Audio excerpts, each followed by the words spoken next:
राष्ट्रीय शैक्षिक अनुसंधान और प्रशिक्षण परिषद के केंद्रीय शैक्षिक प्रौद्योगिकी संस्थान द्वारा प्रस्तुत है रेडियो बाल पत्रिका रंगोली।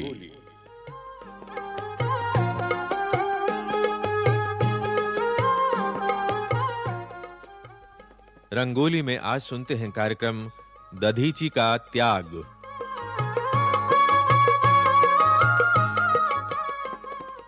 बच्चों, बहुत समय पहले देवताओं और दानवों के बीच युद्ध होता रहता था।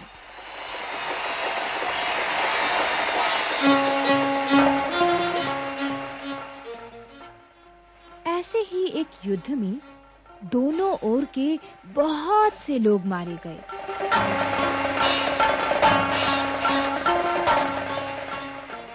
दोनों ही पक्ष युद्ध से तंग आ चुके थे।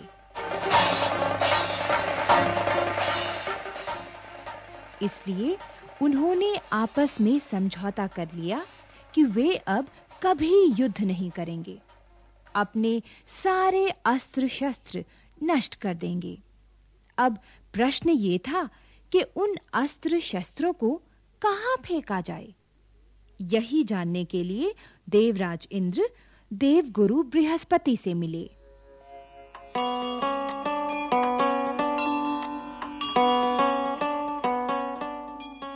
गुरुदेव बृहस्पति को मेरा सादर प्रणाम।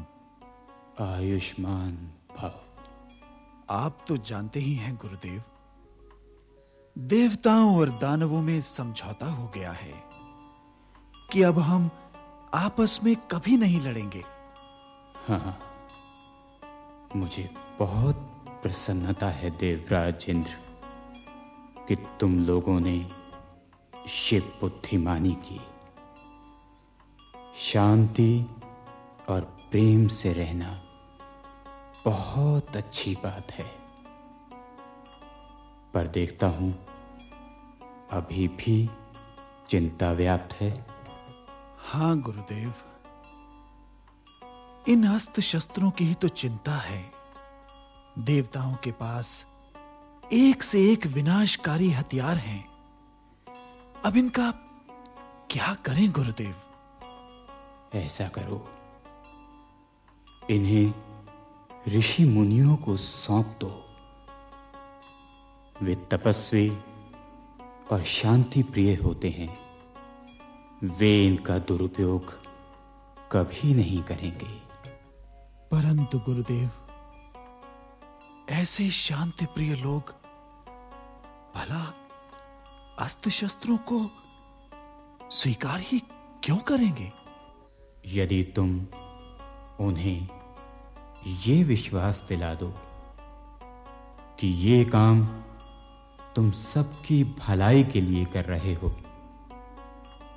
तो वो तुम्हारे अस्त्र शस्त्रों को रखना स्वीकार कर लेंगे। तो फिर ऐसा ही करते हैं गुरुदेव। प्रणाम गुरुदेव। आयुष्मान भव देवराज इंद्र।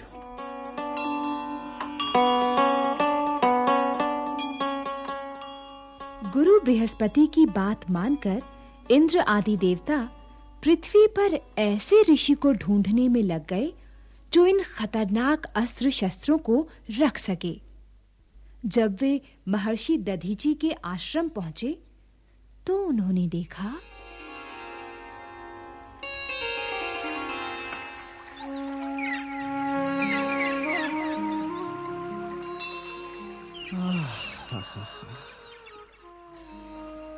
इस आश्रम का वातावरण कितना शांत और पवित्र है।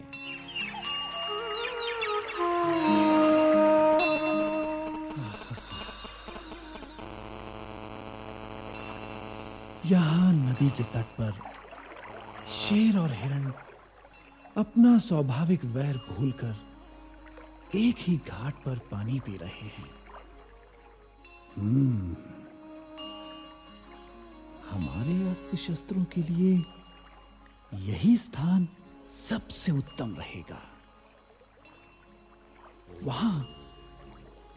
वहां उस पेड़ की छाया में महर्षि दधीचि ध्यान मग्न हैं। उन्हीं से प्रार्थना करते हैं कि वे इन अस्त्र शस्त्रों को स्वीकार कर लें।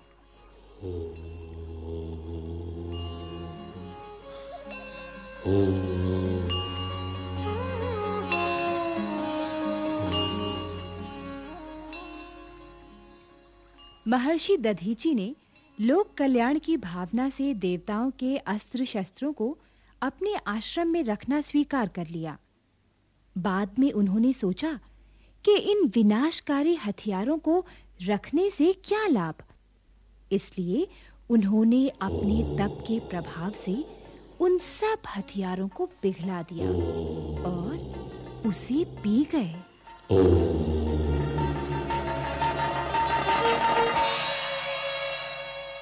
उधर दानवों को युद्ध के बिना चैन कहां। कुछ समय बाद उन्होंने फिर युद्ध की तैयारी शुरू कर दी।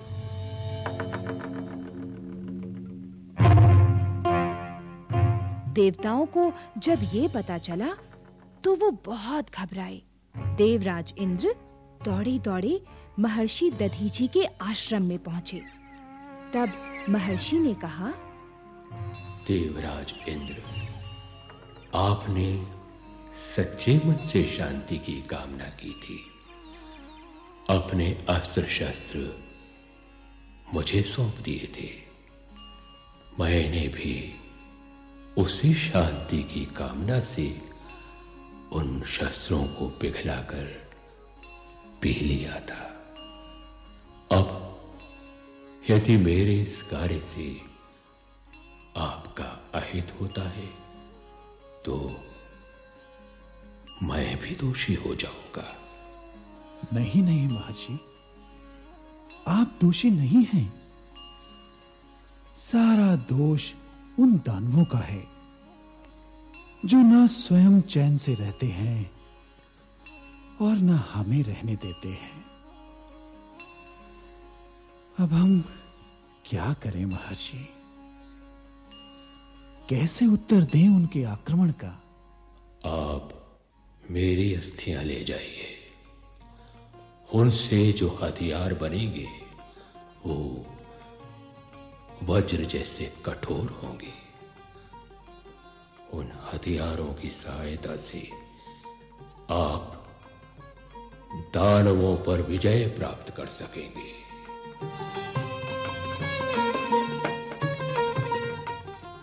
नहीं महर्षि, नहीं। ये आप क्या कह रहे हैं महर्षि? आप जैसे तपस्वी महात्मा को मैं भला कैसे मार सकता हूं? नहीं, ये मुझसे नहीं होगा महर्षि। जन कल्याण के लिए ये तो करना ही होगा देवराज इंद्र, करना ही होगा। नहीं महर्षि, ये मुझसे नहीं होगा महर्षि, ये मुझसे नहीं होगा।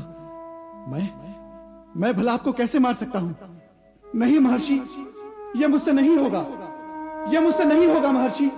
मैं ऐसा नहीं कर सकूंगा महर्षि, मैं ऐसा नहीं कर सकूंगा, ये मुझसे नहीं होगा। महर्षि दधीचि के बार-बार कहने पर भी जब इंद्र उन्हें मारकर उनकी अस्थियां लेने को तैयार नहीं हुए, तब लोक कल्याण हेतु महर्षि ने अपने तपोबल से अपने आप समाधि लगाकर अपने प्राण त्याग दिए।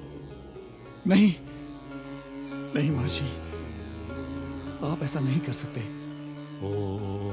आप ऐसा नहीं करें महर्षि। महर्षि,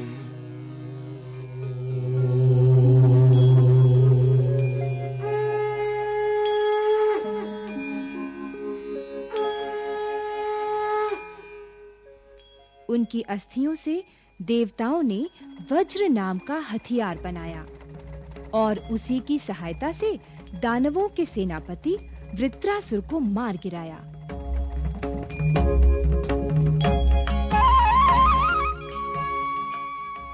सभी देवता बड़ी बहादुरी से लड़े और अंत में उन्हीं की विजय हुई। महर्षि दधीचि के त्याग और बलिदान की ये कथा उनके महान स्वरूप को दर्शाती है।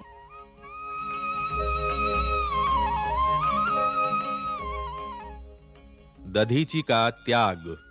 अभी आप सुन रहे थे रंगोली के अंतर्गत ये कार्यक्रम। परियोजना समन्वय एवं निर्देशन प्रभुदयाल खट्टर, विषय संयोजन प्रोफेसर सुरेश पांडे, विषय मार्गदर्शन प्रोफेसर सत्यप्रकाश बान्याल, विषय परामर्श डॉक्टर जितेंद्र सिंह, डॉक्टर अनूप राजपूत और डॉक्टर अमरेंद्र बेहरा, आलेख डॉक्टर बी.आर. धर्मेंद्र, कलाकार सतीश कक्कड़, पवन कौशिक, राजेश आहूजा और राजश्री, ध्वनियांकन सतीश लाडे और दीपक पांडे, ध्वनि सहयोग दाऊदयाल चतुर्वेदी, आलेख संपादन, निर्माण तथा प्रस्तुति वंदना अरिमर्दन।